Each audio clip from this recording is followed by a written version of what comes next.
same thing today. So, Shawnya was quite talented.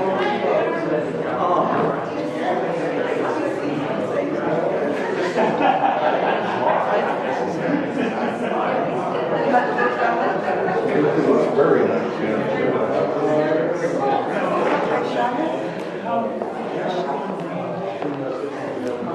Y'all, I want to welcome all of you to the Georgia Museum of Art tonight. I'm just going to be brief, and as a welcome to you, I'm going to show you an image and read you a poem by, we believe, a third grader at one of our family days at the Georgia Museum of Art. She calls her poem, or he, we don't know whether it's a little boy or a little girl, it's called Westering Home. And here's the poem. I watch my white stallion strong in stride as we gallop along the ocean side, the temple of stone surrounded by bees, the trees of home rustle in the breeze, and when I enter, the fire welcomes me. From the mouths of babes. Thank you all for coming this evening.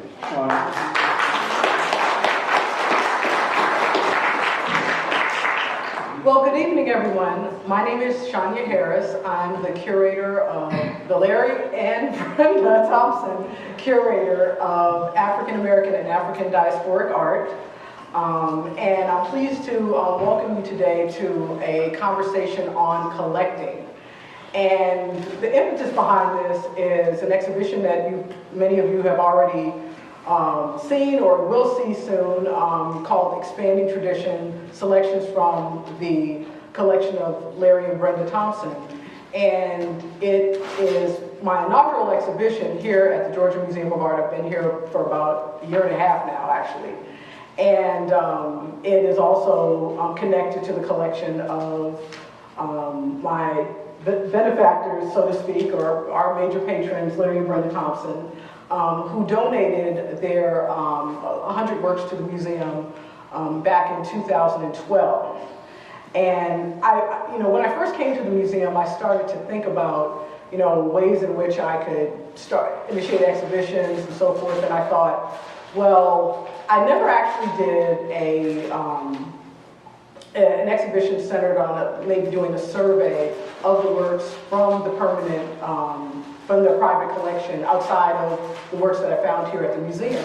So that took me on an odyssey, so to speak, of the last year in rediscovering the works that have already been donated, but also works that one day will come to Georgia, and also to learn about their collecting practice and the stories and wonderful narratives that they formed in collecting. I wanted to also to include in this conversation on collecting a figure who represents the place where it all began.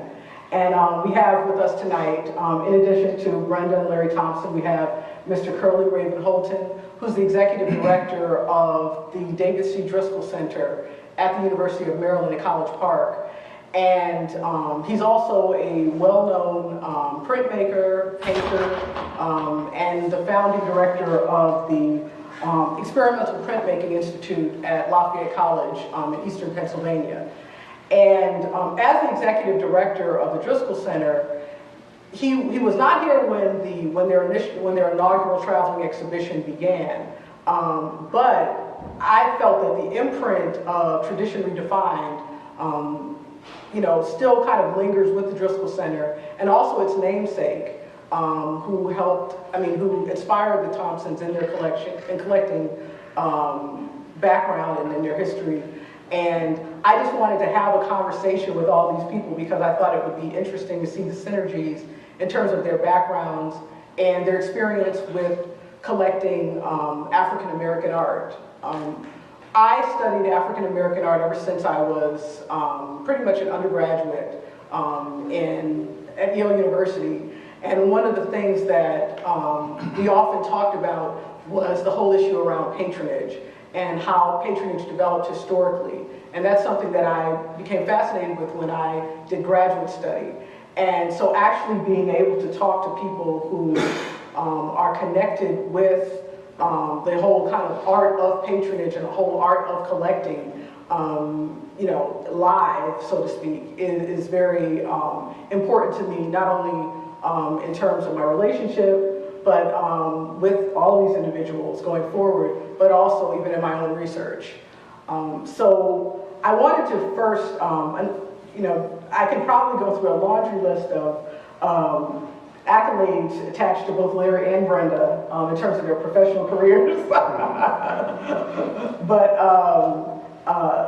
you know, just in general, most of us know of them as being major supporters of the University of Georgia, of the Georgia Museum of Art, Larry as an attorney, Brenda as a psychologist by trade, both putting their passion of collecting into the kind of the public use and public education and in terms of their stewardship and in collecting their works of art by relatively under-recognized artists in the larger mainstream of the art world for probably over about 40 years at this point.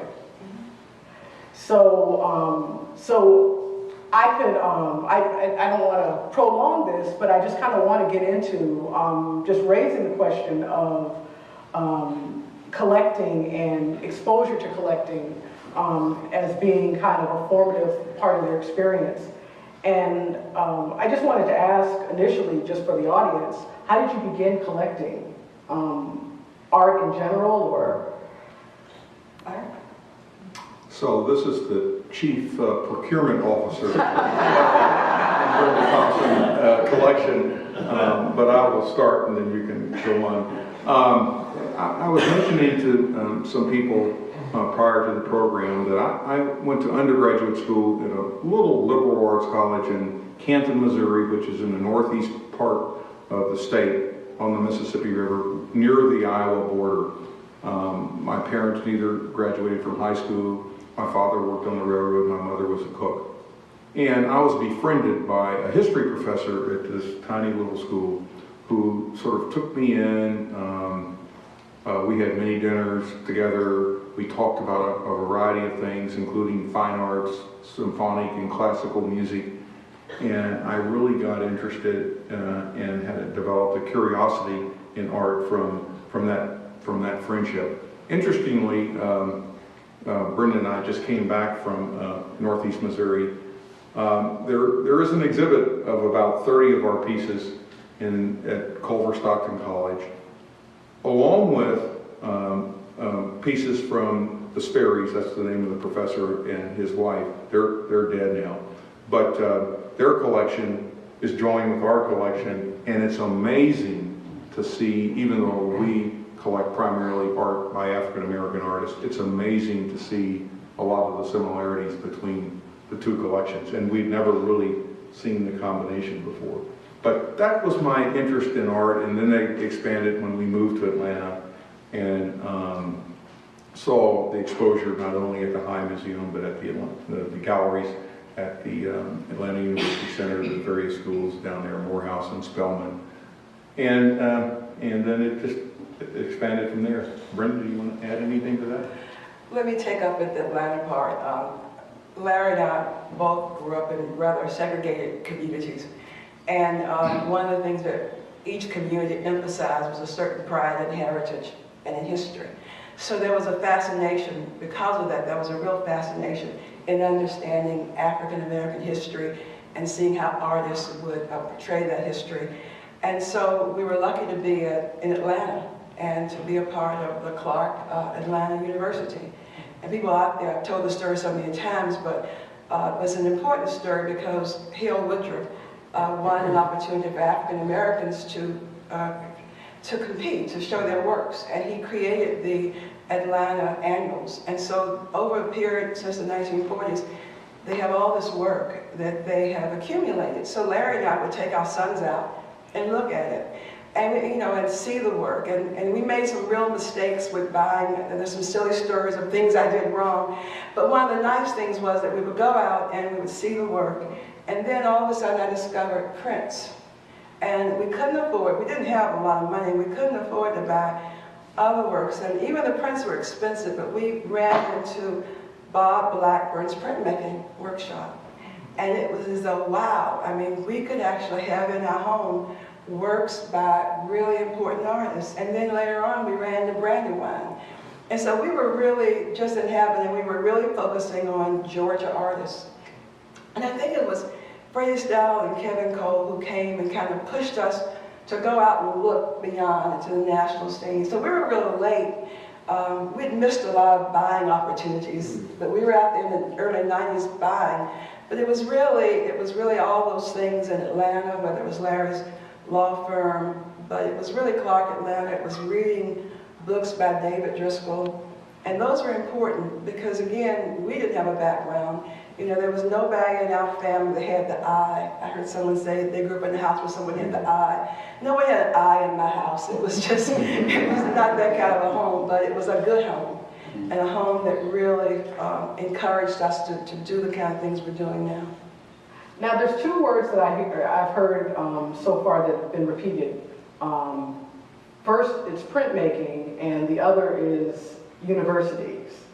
And so, just to kind of pose a question toward Curlee, you're a printmaker, and what do you think that, I mean, and I know that you know the role of printmaking in terms of kind of promoting, collecting.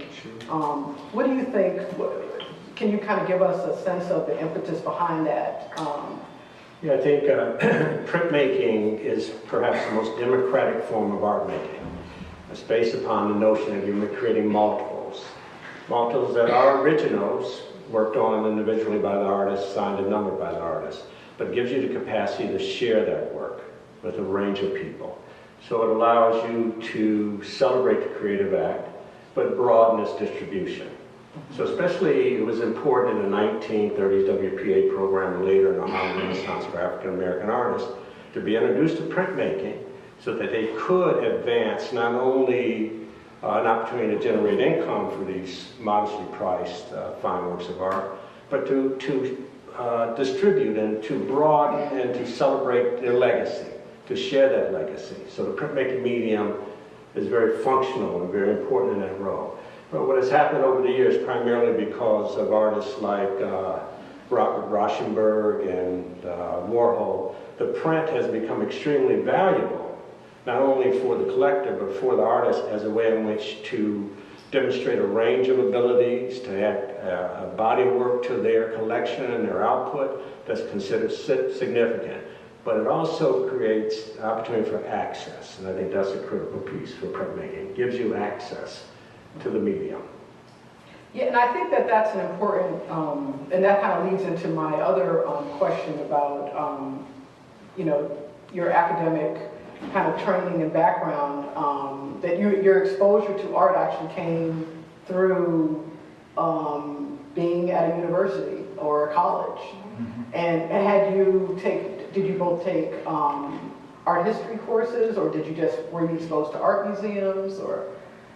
I took our humanities class that included art and music, but art was just a component of it. But I majored in history, and I think a lot of the collection, and especially the way you have organized it in this exhibit, a lot of the collection reflects the history of African Americans in our country through art.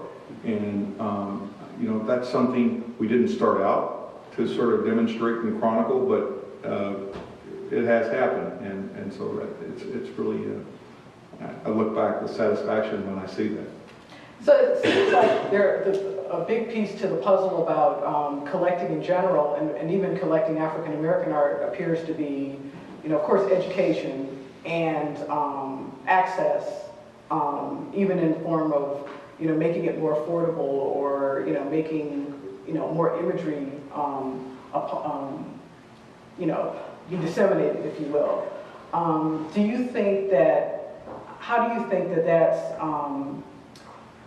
that's changed over, let's say, the last 30 or 40 years? What types of things have kind of encouraged both, you know, in terms of like educational outreach, as well as even the ability to collect, or to acquire more works of art?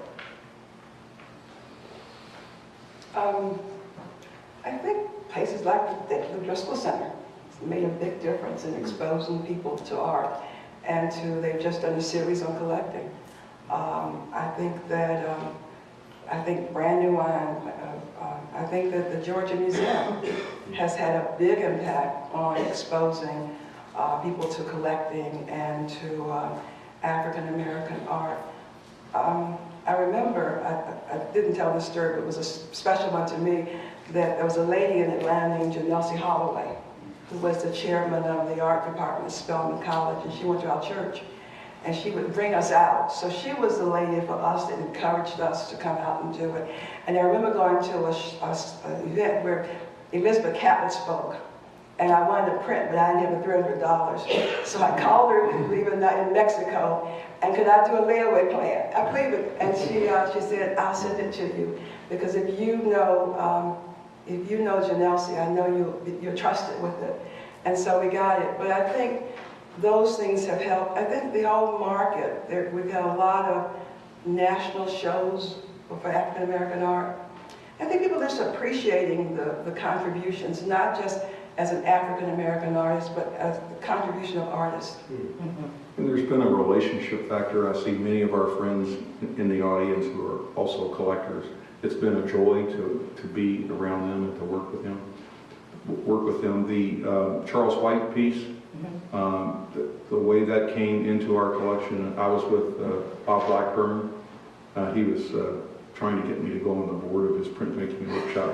And I'm a young lawyer and I didn't have a finite amount of time. And he took me through the workshop, and all kinds of stuff was on the floor. And he picked this out. And he said, you know, if you give me $1,000, you can have it. And that's how we got that piece. But seriously, I think we need art today more. I've been thinking about this, and it's really good what the museum is doing in terms of exposing art to the Georgia community. But you know, life is about more than just politics and the concrete things, and we should enjoy life. I think art has served over the years to humanize us. Some of the art that is the product of the civil rights movement in our country helped humanize everyone's, whites and blacks, and especially in our really heated climate of today, from a political standpoint. I think we need more exposure to art. I think it really temporizes us, humanizes us, and makes us a better society. Can I add on to that a little bit? Yeah, I think one thing that has become very clear to us at the Driskell Center, which has a mission to celebrate and honor the legacy of David Driscoll, but also to expand and enhance the appreciation of African American art and art in the diaspora. What becomes really essential is the relationship to artists and collectors, and how they honor the work, and how we as partners try to honor them and their practice. But what is at the center of that is this notion that one is giving a gift, that the art is a gift, and that the collector is receiving that gift, and that gift then is transferred again to the institution. And it's suggesting that that relationship between artist, maker of object, and those that appreciate that object transcends the commercial marketplace. And of course, works have prices on them. But that's not the primary relationship that's going on. It is a celebration of that gift, that deepening of humanity. Bob Blackburn, who I study with, was someone who spent his entire life creating opportunities for artists to come into his space at his expense to have an opportunity to make a work of art and then introduce them to everyone in the workshop. And he was committed to that, because when he was working with Grossman and printing the Robert Rauschenberg's accident, the very famous prentice in the lobby of the MoMA, he told me that they would never introduce him to anyone. They just kept him in the back room printing. And that impacted him so deeply that his entire life after that point was to share. Even when he didn't have anything, he would share. So I think what is going on, which has to be celebrated and honored, that separates itself from the commercial marketplace and sometimes from the politics, is the gift that is given. There's a gift upstairs, and the museum has provided that gift to us. And Larry and Brenda has provided that gift to the institution. There's a continuation of that gift that I think is transformative and transcends all our differences. You know, Shawnya, we feel very strongly that part of what we do as collectors is to support artists. And so it was really a privilege. It was hard to get up. It was a privilege to place the works with the Georgia Museum and to think that students could see it. In fact, one of the joys I had was to walk through here and see an undergraduate looking at a sculpture or a painting. And it's like, you know, our time will be limited, but the work will be here forever. And when I looked at the Facet magazine, that I don't know if people have seen it, but on the cover there's a Fred Jones. Mm-hmm. And then when you open it, there was a piece by a man named Wilmer Jennings. No one has seen his work in 60 years. And actually, he had a very tragic story how he lost the ability to use his hand because he wasn't taken care of at a hospital. And so to have people see that work, it almost brought tears to my eye when you and Heather sat there with me, with my eyes. And then the little stevedore, Jake Malone. That was just, it was like if he could just be alive to see people recognizing his work. So I think we all have something very special that we can give. And very recently we did some things. I see Stephanie Jackson in the audience, in which we had a piece that we donated to the Detroit Museum of hers. And that's She's what from Detroit. She's from Detroit. And we felt it belonged there. But that's what we think it's really all about, is having people in, sharing the work, letting it be seen. And one of the challenges we will have at some point is what do we do with the work that we have? But we'll talk about that later. We'd like to be a part of that conversation.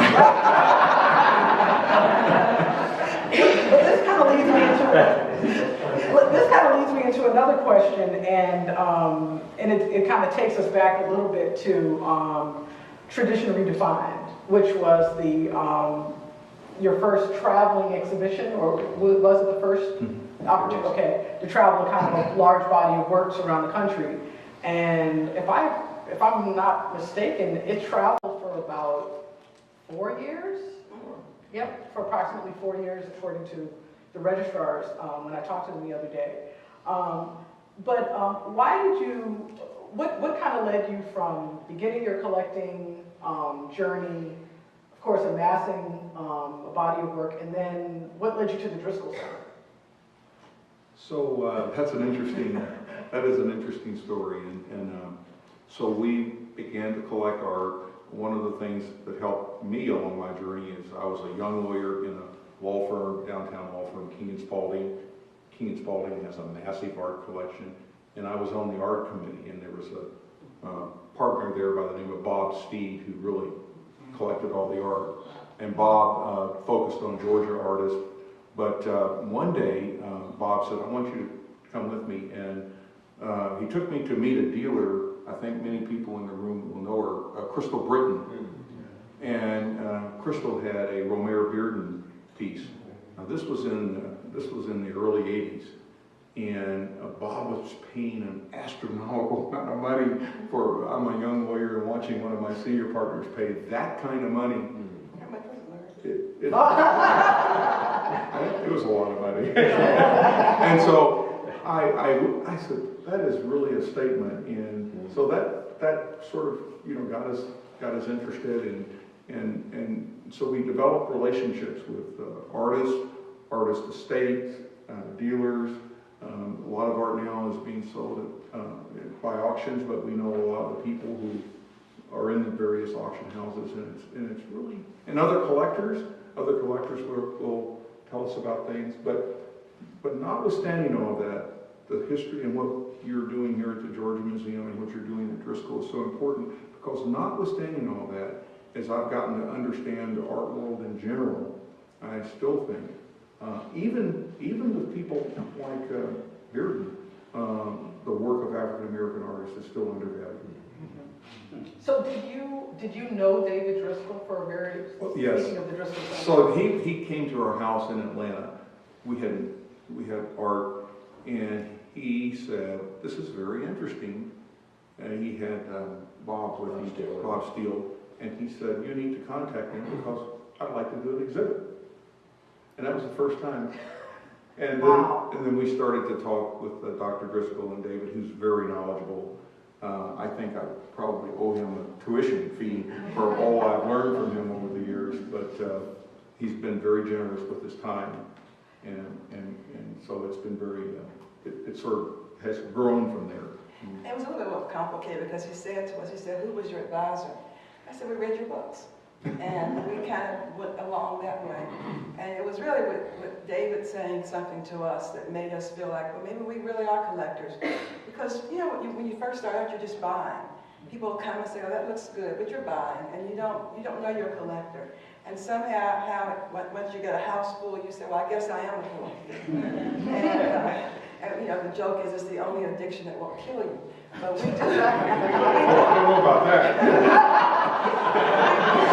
But we do have, you know, we thought that after we had the works that traveled with the Driskell Center, the walls were empty. And you know the couple that gave so much to the National Museum, after a while it was full again. And so by the time the 4 years were up, we had a house full of art all over again.